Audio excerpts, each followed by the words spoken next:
Gurugram news के YouTube channel को subscribe करें और बेल आइकन जरूर दबाएं ताकि कोई खबर रह ना जाए।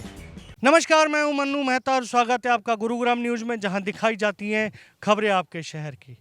गुरुग्राम के सेक्टर 14 स्थित राजकीय महाविद्यालय के सभागार में 100 बेड के अस्थायी हॉस्पिटल का उद्घाटन किया गया।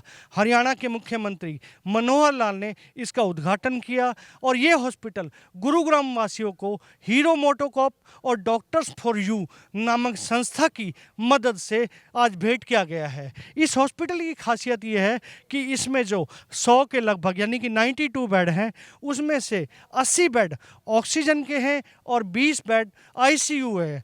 गुरुग्राम वासियों को यदि कोई परेशानी होती है, कोविड के लिए कोई ज़रूरत है या जिन्हें ऑक्सीजन की कमी लगती है, तो वो यहाँ आकर अपना इलाज करा सकते हैं। खास बात यह है कि यहाँ पर सिविल डिफेंस टीम जो कि हर आपदा के समय में आगे रहती है और इस महामारी में भी सिविल डिफेंस की टीम की एक अहम भूमिका बनकर सामने आ रही है, वो इस समय भी इस हॉस्पिटल के लिए यहाँ पर उनकी भी ड्यूटी लगाई गई है। सिविल डिफेंस की टीम वो है जो हमेशा सभी लोगों को मदद कराने में आगे रहती है। यहाँ पर उनकी भी अहम भूमिका रखी गई है। खास बात ये भी है कि इस हॉस्पिटल में जो डॉक्टर्स हैं वो सभी हीरो मोटोकॉप्स और डॉक्टर्स फॉर यू जो कि एक संस्था है, उनके यहाँ से बुलवाए गए हैं, जो कि पूरी तरह से करेंगे। हरियाणा के मुख्यमंत्री कल से लगातार गुरुग्राम के इस तीसरे अस्थायी हॉस्पिटल का उद्घाटन कर चुके हैं, जिनमें से सबसे पहले उन्होंने ताऊ देवीलाल स्टेडियम में 100 बेड के अस्थायी हॉस्पिटल का उद्घाटन किया था, जो कि वेदांता ग्रुप के द्वारा किया गया था। उसके बाद M3M ग्रुप में जाकर वहां पर 300 बेड के अस्थायी हॉस्पिटल का उद्घाटन किया था और अब आज सुबह जो ये 100 बेड के अस्थायी हॉस्पिटल का उद्घाटन किया है। कुल मिलाकर गुरुग्राम में इस समय 500 बेड के अस्थायी जो हॉस्पिटल की व्यवस्था हो चुकी है।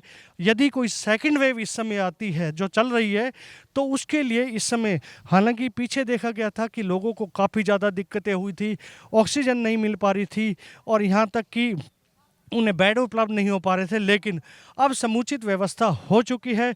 और यदि भगवान न करे कभी जिस तरह के डॉक्टर्स कह रहे हैं कि अभी थर्ड वेव आना बाकी है, तो अगर उस तरह की भी वेव आती है तो ये हॉस्पिटल एक वरदान के रूप में सामने आएंगे। ये हॉस्पिटल जो बनाए गए हैं इनमें सभी सुविधाएं रखी गई है, ऑक्सीजन से लेकर आईसीयू तक की व्यवस्थाएं यहाँ पर की गई हैं। जो पेशेंट अपने घर में जिनकी देखभाल नहीं हो सकती है, वो सभी यहाँ आकर अपना इलाज करा सकते हैं और बाकायदा इसकी जिम्मेवारी जो SDM फर्स्ट हैं मिस्टर जितेंद्र कुमार, उनको सौंपी गई है, जिनकी देखरेख में इस हॉस्पिटल में एडमिशन से लेकर सभी की देखरेख की जाएगी। इस अस्थायी अस्पताल में क्या क्या सुविधाएं होंगी और यहाँ भर्ती होने वाले मरीजों की देखभाल किस प्रकार से की जाएगी, इसके लिए हमारे साथ चर्चा के लिए मौजूद हैं हमारे साथ यहाँ के SDM मिस्टर जितेंद्र गांधी। आइए उनसे बात करते हैं।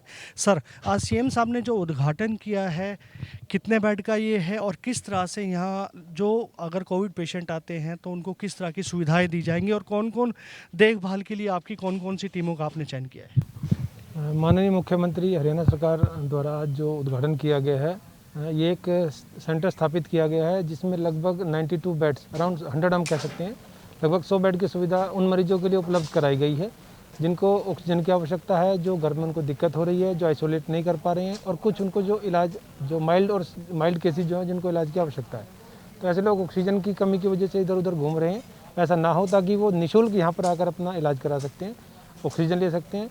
और यदि किसी मरीज को ऐसा पाया जाता है कि आने के बाद भी किसी हायर सेंटर में भेजने की ज़रूरत पड़ती है, आईसीयू या वेंटिलेटर वगैरह जाने की ज़रूरत पड़ती है, तो उनको यहाँ से रेफरल सर्विस भी यहाँ उपलब्ध कराई जा रही है। इस पूरे कार्यक्रम के लिए एक हमारे पास संस्था हीरो ग्रुप द्वारा काफ़ी सहयोग किया गया है और साथ ही एक संस्था है जो डॉक्टर्स फॉर यू, उनके द्वारा डॉक्टर्स उपलब्ध कराए गए हैं।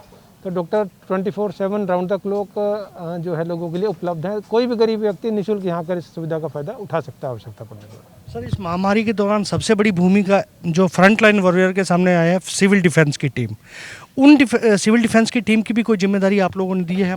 हमारे सिविल डिफेंस में भी बिल्कुल सराहनीय काम किया है और अभी भी कर रहे हैं। इस कार्य को अंजाम देने के लिए यहाँ पर 15 से 20 व्यक्तियों का एक समूह है जो लोगों को फैसिलिटेट कराने के लिए, उनके मूवमेंट के लिए या उनको किसी दूसरे सेंटर में रेफ़र करने के लिए एम्बुलेंस के साथ तैनात करने के लिए नियुक्त है। तो वो भी हमने यहाँ पर डेप्यूट कर दी है और ये बेचारे इतने कमिटमेंट के साथ दिन रात इस काम को कर रहे हैं ताकि जो आम जन है उसको राहत महसूस हो और उनको किसी प्रकार की असुविधा ना हो। सर, एक जिज्ञासा आज भी लोगों के बीच में है कि अगर मान लीजिए किसी के घर इस तरह की प्रॉब्लम होती है तो उन्हें एडमिशन के लिए पहले वेबसाइट पे जाना होगा या डायरेक्ट यहाँ आकर भी वो अपनी सुविधाओं का ये अगर यहाँ एडमिशन पा सकते हैं?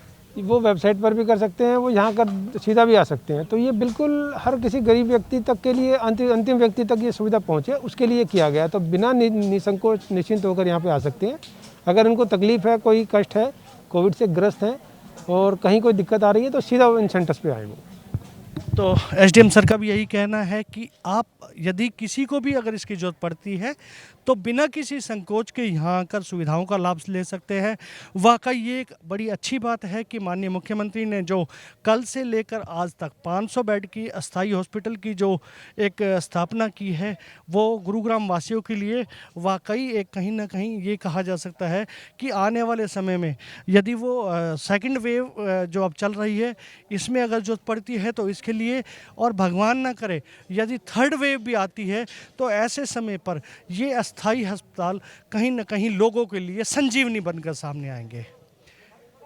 कैमरा पर्सन मोनू के साथ मन्नू मेहता, गुरुग्राम न्यूज।